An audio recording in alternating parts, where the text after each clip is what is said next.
Tá tudo bem por aí? Então tá, mais uma vez juntos em Olha Quem Está Falando, e hoje mais uma vez a alegria, a honra que eu tenho de estar ao lado de pessoas tão especiais na minha vida e certamente a vida de todo mundo que gosta de rádio. Hoje eu tenho a alegria e a honra de estar aqui ao lado de Luiz Penido. Luiz Penido, obrigado, cara, pela gentileza, graças a Deus. Legal, obrigado por ter sido tão gentil, né? A gente está aqui na Capelina, perto do seu escritório, né? Aqui eu sou da Vila, né? Então, e aqui é um ponto de encontro praticamente, né? E eu frequento sempre, estou aqui com a família, etc e tal. Penido, quantos anos de rádio, cara? Olha só, eu comecei em 1969. Eu tinha 14 anos, que até é um caso virgem na história do rádio, porque eu comecei com 14 anos na Rádio Globo e com uma equipe que só tinha fera. Seria muito extenso eu contar esse início e tentar fazer aqui um breve resumo, que é o seguinte. Eu tinha 14 anos, obviamente, ainda calças curtas, eu ia de jeans, né, que é minha roupa de sempre, mas teoricamente, 14 anos, você a voz em transformação, voz em transformação. Eu fui procurar o Valdir Amaral na Rádio Globo, que era a rádio que eu ouvia e tal, não sei o que, eu queria a Rádio Globo. E evidentemente que os caras da portaria sequer me deixaram subir, na William Marinha 35. Não deixaram subir na primeira, na segunda, na 10ª, na 50ª. Um dia eu iria subir, tal a insistência, a determinação. Só que paralelamente, meu irmão começou a botar uma pilha para procurar um caminho, uma alternativa. E a alternativa seguinte, eu era fã do Valdir Amaral, eu ouvia a Rádio Globo, meu pai ouvia a Rádio Globo, não podia tirar da estação, na época só tinha o AM, que era ainda era 1180 na época, que depois virou Rádio Eldorado, que depois virou a atual CBN. E a Globo passou para 1220. Isso eu já estava lá. Mas aí eu fui tantas e tantas vezes, eu enchia tanto o saco do porteiro, que ele já não me suportava mais. Eu já vi, já vem esse cara. Aí eles começaram com um esqueminha lá de vem terça-feira que vem. Não, fica na outra terça. Isso. Mas você já estava interessado em fazer uma locução? Eu achava que eu ia ser locutor esportivo. Eu pensava isso desde pequeno, de 3, 4 anos de idade, eu me imaginava na cabine de rádio. Pra você ter uma ideia, a primeira vez que eu fui ao Maracanã, em vez de olhar para o campo, eu fiquei olhando para a cabine. E eu não quis ir direto para a arquibancada com meu pai e meus irmãos. Eu fui primeiro para a arquibancada exclusivamente, olha que coisa de louco, exclusivamente para olhar para a cabine e ver de frente. Claro que eu não sabia quem era quem, que cabine era de que rádio, e eu tentando identificar qual que era a cabine da Rádio Globo, quem era o Valdir Amaral. Se era ele que estava irradiando o jogo naquele dia, porque o barulho do estádio, o rádio estava com meu pai, na outra ponta, eu não sei quem estava narrando. E antes do jogo começar, a gente acabou subindo, era um jogo Flamengo-Olaria, o Flamengo ganhou de 1-0, o do Henrique, centroavante. Isso eu me lembro com nitidez absoluta. Mas eu fiz questão de primeiro ir na geral. E aí, eu insisti tanto com os caras, e eles dizendo, não é possível, tal, cara, uma equipe que tinha Valdir Amaral, João Saldanha, Washington Rodrigues, Denis Menezes, Celso Garcia, Ayrton Rebelo, Zé Carlos Araújo, Sérgio Moraes e Dalton Ferreira. Eles eram os locutores, olha a quantidade de gente que tinha. E o Valdir Amaral era o chefe, o subchefe era o Celso Garcia e o coordenador da equipe era o Dalton Ferreira. O Dalton era um gozador, um brincalhão, sacana. E o Dalton Ferreira acabou sendo, depois de 8 meses e meio de tentativa de entrar para falar com o Valdir Amaral, ele me recebeu. Sendo que, no dia que ele me recebeu, eu tinha sido recebido na véspera pelo Jorge Cury, que foi extremamente amável, fui à Rádio Nacional. O Jorge Cury foi de uma delicadeza, de uma atenção, uma coisa assim fora do comum, e eu nem era ouvinte dele, até conhecia, né? Lógico, evidente, que ele conhecia.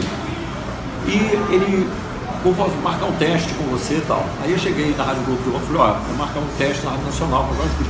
Então graças a Deus, vai lá fazer o teste com o Cury. E aí o Dalton Ferreira, muito amavelmente, falou, um jeito de você fazer um teste aqui também. Eu nunca tinha subido na Rádio Globo. Você já tinha falado no microfone? Nunca, jamais, nunca tinha segurado o microfone na mão, na vida. Aí eu subi, nem conhecia nenhuma pessoa de rádio, ninguém, absolutamente ninguém, pessoalmente ninguém. Aí o Dalton Ferreira marcou para uma terça-feira e na outra terça, na outra terça, na outra terça, na outra terça, e o Cury falou, daqui uns 2 meses eu vou arrumar. Aí passaram ali umas 8 quartas, terças-feiras, e o Dalton falou, fazer o seguinte, quarta-feira que vem tem um estúdio, tem um operador e tal, você vai aqui apresentar o programa Esporte no Ar, que era apresentado em dupla, né? Eu ia ler, o programa era escrito. E aí... Mas estava na escola, isso estava tudo junto, certo? Eu estudando, normalmente. E aí eu fui na Rádio Nacional nesse meio tempo e o Cury marcou para quarta-feira um jogo Vasco e Corinthians. Aí falou, não vou fazer Vasco e Corinthians não, porque, isso o Cury falando, porque as camisas, o Vasco tem uma listra, você não vai ver um número, o Corinthians pode jogar de riscadinho, você também não vai ver um número, não tem problema, vamos lá. Eu queria estar lá atrás da cabine de rádio e tal, não sei o quê, em cima, né, das cabines no antigo Maracanã, isso em 69. Aí ele marcou, quarta-feira, o jogo era 9h05 da noite, Vasco e Corinthians. E o Dalton Ferreira, na terça-feira, falou, anterior, quarta-feira, com certeza, 5 da tarde. Aí eu fiz o teste às 5 na Rádio Globo e às 9 da noite na Rádio Nacional. Isso depois de batalhar... Mas 8 meses. Dá pra chorar, porque fica muito extenso os detalhezinhos, o tipo de barração, como é que o cara barrava, às vezes com grosseria. O Orlando Batista, por exemplo, na Rádio Mauá, eu fui também, ele foi bem pouco cortês, depois virou meu amigo, mas ele foi bem pouco cortês. Imagina, você é uma criança para estudar, o que você está fazendo aqui? Tomando meu tempo, eu sou um empresário, não sei e tal. E tempo depois ficou meu amigo pra caramba. Aí eu contava isso pra ele e dizia, não, você tá exagerando, não é bem assim não, eu não faria isso, fez. Mas ele ficou meu amigão, viajamos em vários países, enfim. Mas aí eu comecei na Rádio Globo porque o teste que eu fiz, o Dalton Ferreira falou a mesma coisa que o Jorge Cury falou na Rádio Nacional. Claro, você está com a voz em transformação, tem que começar, aqui não tem exatamente uma coisa para você fazer que seja o quê? Plantão, rádio escuta. Eu fui na Rádio Nacional porque ele falou, olha, eu gostei, mas você tá muito novo. O que você faz? É o seguinte, aqui não tem condição, porque a Rádio Nacional não transmite o juvenil, a Rádio Globo transmite, outras emissoras transmitem. Então eu falei, eu fiz na Rádio Globo o teste, estou contando aqui para você saber. Tá? Aí falei, então faz o seguinte, vai para a Rádio Globo, que é a maior. Aqui você não vai ter oportunidade, você vai ser, provavelmente, você é muito dedicado, você vai ser um cara que vai dar certo na profissão. Que legal. Eu falei, pô, Cury, obrigado, eu dei um abraço dele, ele me deu um beijo na testa, assim, porque eu fiquei tão emocionado. E aí eu fui e falei com o Dalton, eu fiz o teste na Rádio Globo, na Rádio Nacional, e o Cury me aprovou. Ele falou, então fica. Eu falei, não. Eu nunca, eles estavam disputando quem ia se livrar da bala. Aí eu falei, não, mas eu queria ficar na Rádio Globo, pelo visto isso era verdade, né? Não é aquela mentira que é uma verdade que esqueceu de acontecer, não, é fato. E aí o Dalton falou, então fica aqui, abre carta, ou atende telefone, não sei o que, eu vou ver se eu encaixo você como colaborador. Ele encaixou, falou com bom dia. Só fui conhecer o Valdir Amaral, apertar a mão dele, 10 dias depois, eu quase caí para trás, de tanta emoção com o ídolo, né? Isso em 69? Isso em 69. Aí eu comecei no plantão, fazendo rádio escuta, dava o resultado do Jair de Souza informar. Aí um dia o Celso Garcia falou, por que você não fala no microfone? Porque não deixa. É o que eu quero. Só por isso. Aí falou assim, vou botar você para falar. Vai formar um jogo Bahia e Jequié. Pelo campeonato baiano. Não, mas o jogo tinha uma importância. Estava começando a loteria esportiva. Você vai formar esse jogo. Eu falei, tá legal. Que bom, beleza. Aí falei, vamos ver. Começou o jogo, terminou o primeiro tempo, gol do Bahia, terminou o jogo. Pronto. Aí ele falou, Val, você vai ficar efetivado aí para jogos informativos e tal. Quando eu tiver uma brecha, daqui um mês mais ou menos, eu te ponho num jogo de juvenil para você fazer informativo. E o primeiro jogo foi Fluminense e América. E aí fiz 3, 4, 5, 6 vezes e depois comecei a narrar trechos de alguns jogos. Isso com 14 anos já? Não, aí já com 16. Já estava velho. Já tinha muito. Mas sabe a volúpia, né? A pressa, né? Você que não tem experiência, você acha que as coisas são assim, no estalar de não tem calma, né, para esperar. A rádio tinha acabado de contratar João Saldanha, tinha João Saldanha, Rui Porto, Luiz Mendes, Washington Rodrigues, Denis Menezes, Valdir Amaral. Em 70, a rádio faz o comando radiofônico da Copa, que era a Rádio Globo, Rádio Nacional e Rádio Gaúcha. Foi a primeira vez na história que as emissoras tiveram que pagar para transmitir Copa do Mundo. O comando radiofônico da Copa, ele teve que montar um cara da Globo, que era o Valdir Amaral, um cara da Nacional, que era o Jorge Cury, e um cara da Gaúcha, que era o Vini Gonza, que depois veio fazer muito sucesso na Itatiaia de Belo Horizonte, hoje está aposentado. E aí o Jorge Cury, com aquele vozeirão, aquela capacidade, enfim, monstro. Jorge Cury, né? Jorge Cury não precisa dizer mais nada. Ele arrebentou. Aí o que o Valdir Amaral fez? O Valdir Amaral é um gênio, né? O que o Valdir Amaral fez? Buscou o Cury. Falou, vou tirar o Cury da Nacional. O Cury estava há um zilhão de anos na Rádio Nacional, era patrimônio da Rádio Nacional. Aí o Valdir foi e contratou o Cury e aí eu fui trabalhar junto com ele. Olha, que legal. Ele falou, não te disse que você ia ser profissional? Quantos anos de Rádio Globo a parte da vida? 20 anos. Quando eu entrei, eram 38 na equipe, evidentemente que eu era o 38º. Qual foi o seu primeiro jogo? O meu primeiro foi em 72. E aí foi uma coisa curiosa. A Rádio Globo ia fazer um jogo, Flamengo e Vasco no Maracanã. E, não, era Valdir Amaral e Cury. Eu tinha ido com o Botafogo, eu cobri o Botafogo. Naquela época, vigorava uma lei do CND, Conselho Nacional de Desportos. Nessa época, naquela ditadura brava, né? Tinha uma lei. Toda delegação que saísse do Rio tinha que ter um jornalista. Toda, necessariamente. No Rio e em qualquer lugar do Brasil. Tinha que ter um jornalista junto. Entre os jornalistas, o critério era o quê? Os setoristas. Era o Sandro Moreira, do Jornal do Brasil, o Carpenter, do Jornal Dia da Rádio Tupi, o Márcio Guedes, que me parece que estava, não sei se era na última hora do dia, não me lembro agora exatamente, mas era setorista também, enfim. Márcio Tavares do Globo, eu da Rádio Globo, era um rodízio, cada um e tal. E nessa que o Botafogo jogaria, quarta-feira com o CRB em Maceió e domingo com o Bahia em Salvador, era a minha vez, eu fui. Aí jogamos lá contra o CRB e fomos para Bahia. Eu estou almoçando, era 12:30, mais ou menos. Eu estou almoçando no hotel Salvador Praia. Beleza, telefone sem fio, era um negócio assim desse tamanho, caludão, um negócio pesado pra caramba. Aí chega, eu estou almoçando lá com o canal, preparando para ir para Fonte Nova, que não é longe, né? O jogo era às 5 horas da tarde, que era o horário tradicional do futebol. Aí chega o garçom com aquele telefone sem fio branco, enorme. Seu Luiz Alberto Penido, uma ligação do Rio. Vereador Valdir. Cara, estilei. Valdir Amaral. Ela falou, oi Valdir, tudo bem? Tudo bem. Ele falou, olha, como você é um grande narrador, um grande locutor, eu fui ficando cada vez mais bolado, né? Você é extraordinário, me encheu tanto a minha boca. Aí ele falou assim, você sabe que choveu muito aqui no Rio, caiu um dilúvio, uma tempestade, o Maracanã transbordou, não vai ter jogo. O Flamengo e Vasco foi adiado, não vai ter jogo.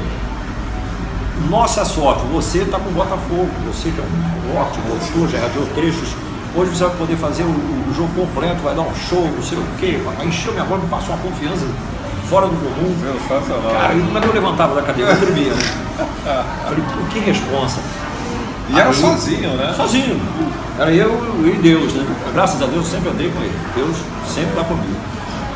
Aí, cara, eu, graças a ele, eu fiz uma outra missão. Para um padrão de principiante, excelente. Que aí eu chego segunda-feira no Rio. Todo sozinho, que jornalista? Não, eu peguei um cara lá da Bahia, um comentarista, que não estava trabalhando no jogo e tal. Porque você tinha que ter uma alternativa para beber água, coisa assim. Mas o Valdir Amaral falou, vou mandar passar os textos para você. Eu falei, pode deixar que eu tenho todos. Eu andava unido sempre para qualquer eventualidade. Não vai que aconteça um dia, então podia acontecer. Então eu narrei o jogo, voltei, cheguei segunda-feira, quando eu botei os pés na rádio, a rádio já era, nessa época era na Rua do Lúcio. Tinha acabado de mudar para a Rua do Lúcio. Eu cheguei na rádio e falei assim, você já pode ser considerado a partir de hoje um locutor esportivo. Depois tanto que ele te encheu a bola, pô, cara, agora já era, independente. Aí dali eu fui jogando poste, fazendo mais jogos e tal, depois começou a... Gosta de fazer basquete, sabe jogar basquete? Eu falei, sei. Eu via os companheiros e fazia reportagem de vez em quando nas quadras. Aí peguei dica com os companheiros, né? O Sérgio Moraes narrava muito bem, com o Ayrton, enfim, com todo mundo. Aí o Celso Garcia, Zé Carlos e tal, basquete, isso, macete é esse e tal, isso aí. Eu gostava, acompanhava, eu era ouvinte, então a dinâmica eu conhecia bem, eu dominava bem. Eu só não tinha feito, mas aí fui e fiz. Fiz bem. E acabei fazendo e ganhando um prêmio durante 8 anos como melhor locutor do basquete do Brasil, ganho pela federação e fiz 5 mundiais. Panamá, Estados Unidos, no Ibirapuera. O basquete é mais complicado do que o futebol, por ser mais rápido para narrar? Olha, o basquete ele exige mais recurso gramatical, mais velocidade. Porque a quadra é pequena, são poucos jogadores, são só 5 de cada lado, a dinâmica do jogo muda, então você não pode ficar repetitivo. Então você tem que ter alguns caminhos, né? Escapulir de vez em quando. Porque o gol do basquete é a cesta que acontece de 24 a 24 segundos, né? Então, aí eu fui criando minha terminologia, termos próprios, etc e tal. E acabei me dando muito bem, fazendo vários mundiais, depois também Fórmula 1, aí fiz algumas dezenas, centenas, sei lá, de grandes prêmios de Fórmula 1, eu rodei o mundo inteiro, fui a todos os continentes. Então você foi para Tupi, depois daquela reunião lá, foi para Tupi. Sim, aí eu fechei o contrato com a Rádio Tupi, cheguei na Rádio Globo, avisei que estava indo para a Rádio Tupi, era uma aventura danada, a Rádio Tupi não tinha som, na época era muito ruim. Hoje ela é muito boa, mas na época era muito ruim. Porque o transmissor era fraquinho, a rádio tinha potência, era tudo em AM. E eu peguei essa brabeira toda, mas fazendo um programa de esportivo que eu inventei durante 2 horas de duração, estava 0 no Ibope, à noite. Falei, bom, para poder fazer alguma coisa legal, mestre Apolinho, quando foi para a Rádio Nacional fez isso, eu chegava lá, o time mundo da bola, da audiência mínima, 6 a 7. Ele pegou e fez um programa de 5 até as 7. Por quê? Porque ele começou a criar a audiência. Porque quando ele fazia de 6 até as 7, era uma audiência pequenininha, ele recebia com 0. A partir do momento que ele passou a receber com uma audiência boa, ele foi aumentando, enfim, esse processo de realimentação da audiência, a escada, né, a entrega, que é importante. E aí, eu falei, bom, vou seguir o que o mestre Apolo fez. Apolo sempre foi um grande ídolo, né? Aí eu falei, vou fazer um programa de 10 à meia-noite. Todo mundo chamou de maluco, todo mundo, todos os colegas de Rádio Globo e tal. Cara, você é doido pra fazer? Eu falei, vou fazer, quem vai apresentar é o Heraldo Luiz e o Danilo Bahia, que são os caras que eu levando. Aí é uma equipe muito boa, maravilhosa. Mas a rádio não tinha som. Apesar de não ter som, no segundo mês, o Giro Esportivo assumiu o primeiro lugar de audiência. Sensacional. E aí, todo mundo na Rádio Globo que tinha dito que eu era maluco de fazer o programa de 2 horas, se rendeu e fez também. A Rádio Globo passou a fazer. Aí, com os recursos técnicos da Rádio Globo, com o som da Rádio Globo tinha, o renome, o respaldo do resto da programação, a Rádio Globo voltou a conquistar a liderança, coisa que, quando a Tupi passou para a FM, nós retomamos e consegui colocar o futebol da Rádio Tupi pela primeira vez na história da rádio. Tenho isso documentado, entregue pela direção, tenho medalha, tenho e-mails, tenho tudo isso, que foi o momento mágico quando a Rádio Tupi, pela primeira vez na história, assumiu o primeiro lugar no futebol, o que aconteceu em 2007. E aí eu fiquei até 2012 mantendo a liderança. Foram quantos anos de Rádio Tupi? 20. Também, 20? Também, Então você trabalhou só na Tupi da Globo? Não, eu fui em 94, eu fiz a Copa do Mundo pela Rádio Nacional.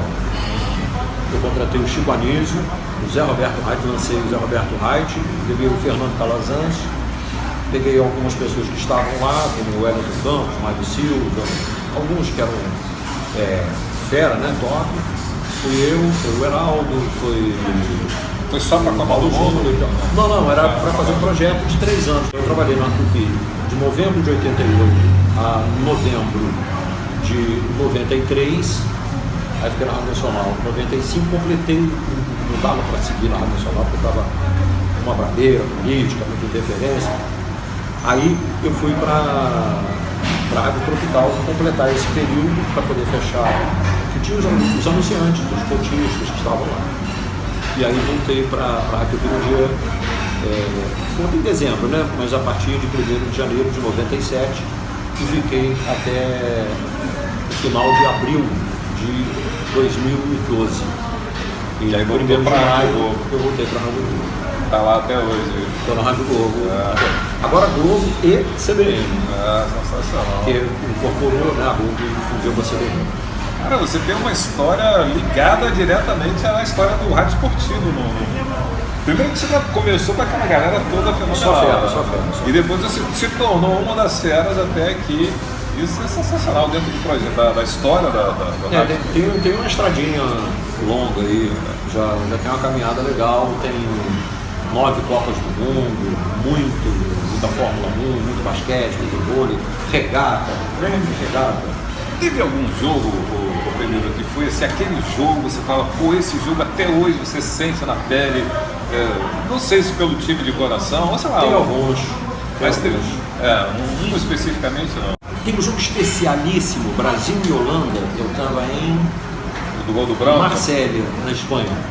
Não, o gol do Tafarel pega o pênalti e eu cantei, o Frank Boia vai bater.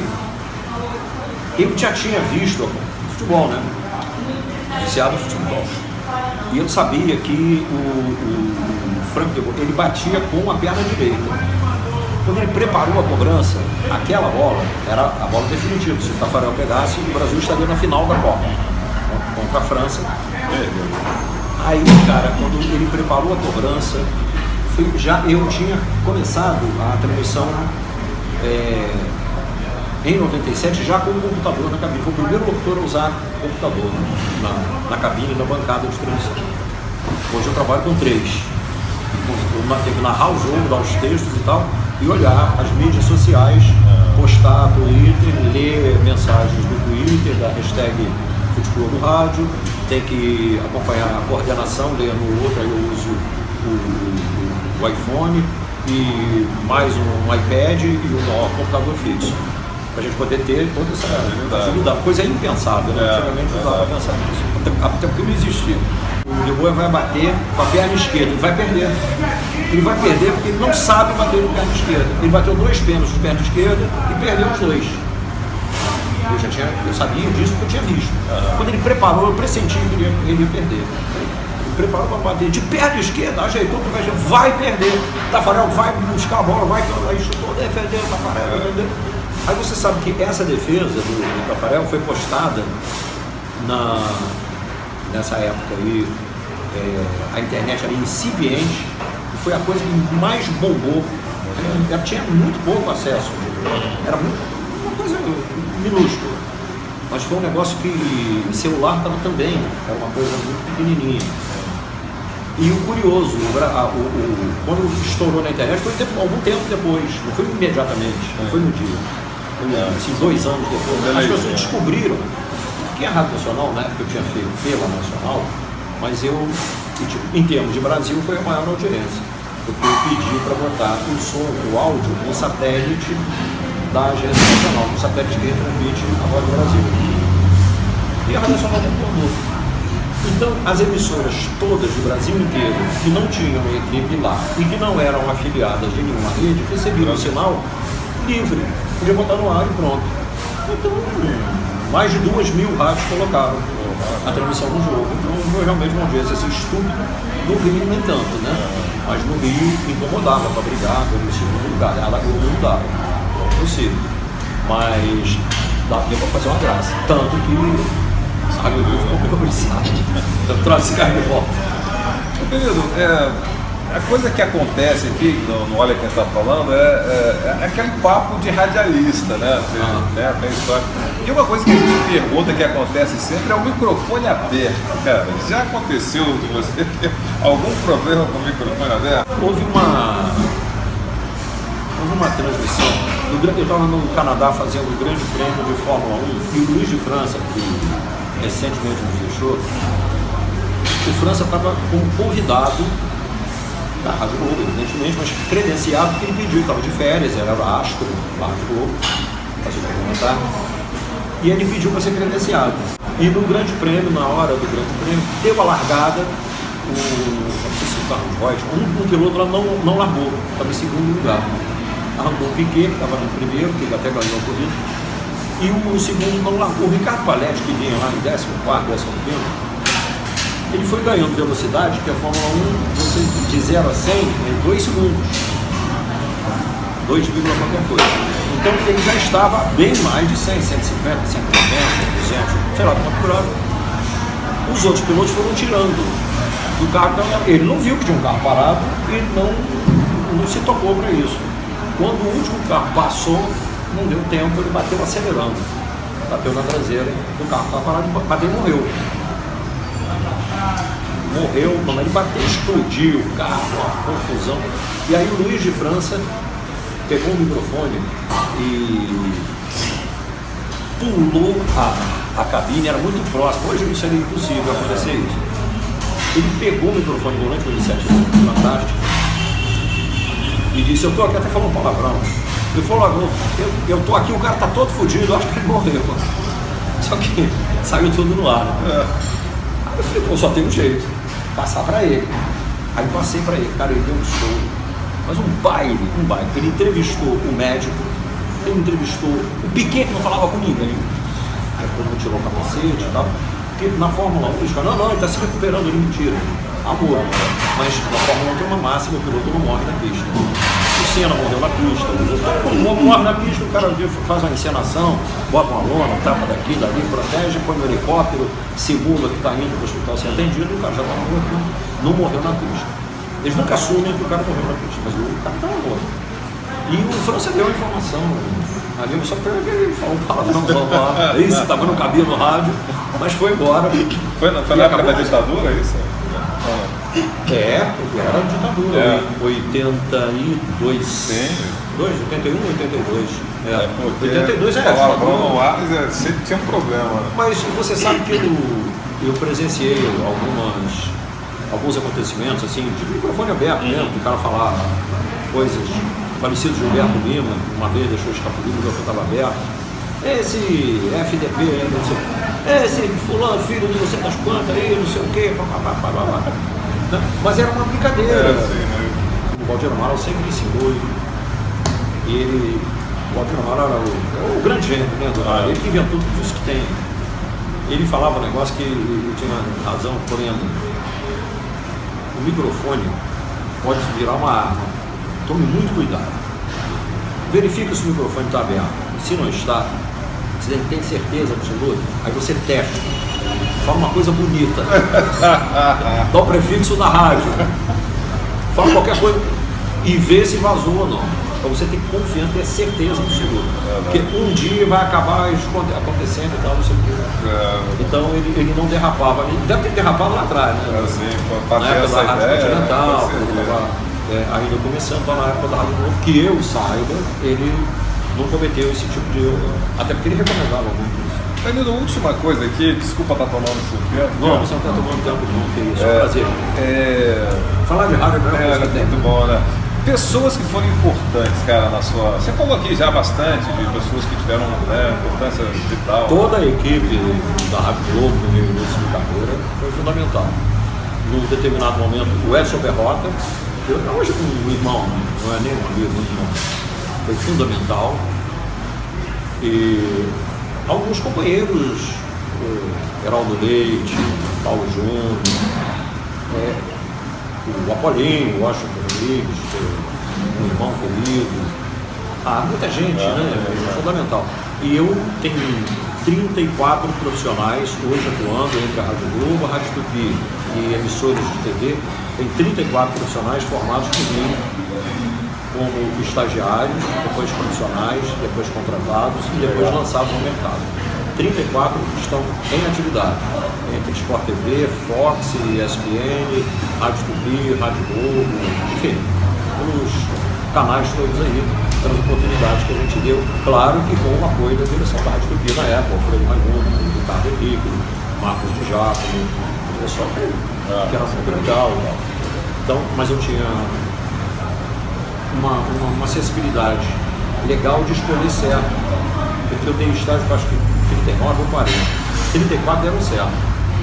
Então, a culpa dos que não deram certo não deve ter sido minha. Com certeza. Danilo, eu só tenho que te agradecer, cara. muito mesmo pela sua recepção, seu carinho e a forma como você me recebeu, sensacional, nas mensagens lá. Pô, mas a gente fala, não, mas que é isso? Não só pela amabilidade, você é um cara super bacana, faz uma abordagem muito legal, mas o papo, né, de falar de rádio, é um negócio que para mim é fascinante. Né? Eu amo de paixão, toda a carreira de vida, desde sempre. Então é uma coisa que eu faço com muito gosto. Você fala o seu time de coração? Eu torço pelos 4. Mas aí as pessoas acreditam, eu prefiro não falar, porque as pessoas acham que eu estou. Sabe aquele negócio? Você querendo subir no mundo? Ou não? Eu narro Flamengo, eu sou Flamengo, eu narro Botafogo, eu sou Botafogo, eu narro Fluminense, eu sou Fluminense, eu narro Vasco. E é o que faz a diferença, né? Acho que você é tão querido exatamente por essa cumplicidade com o time, né? Porque independente de qual é o seu. Graças a Deus, todas as torcidas acham que eu torço para aquele time. Mas na verdade, acaba sendo uma realidade dos fatos que eu torço de verdade. Eu acho que eu tenho um dever de fidelidade com a gente muito maior do que qualquer outra coisa, além de mim mesmo, do respeito, do amor próprio, do compromisso com a empresa. Eu tenho um compromisso com o ouvinte que tem o direito soberano de chegar lá e trocar de estação, apertar o botão do indígena e escolher outra coisa. Se ele me prestigia, se ele gosta de mim, se ele acredita e me dá a sua audiência, eu não posso trair esse cara em hipótese alguma. Então eu tenho que ir junto com ele. Quando é clássico, eu vivo igualmente com os dois. Se é um time do Rio ou um time do fora, eu sou o time do Rio. Bom. Pedro, obrigado mesmo mais uma vez, cara. Senhoras e senhores, Luiz Penedo aqui no Olha Quem Está Falando, e a gente se encontra no próximo vídeo. Tchau, tchau.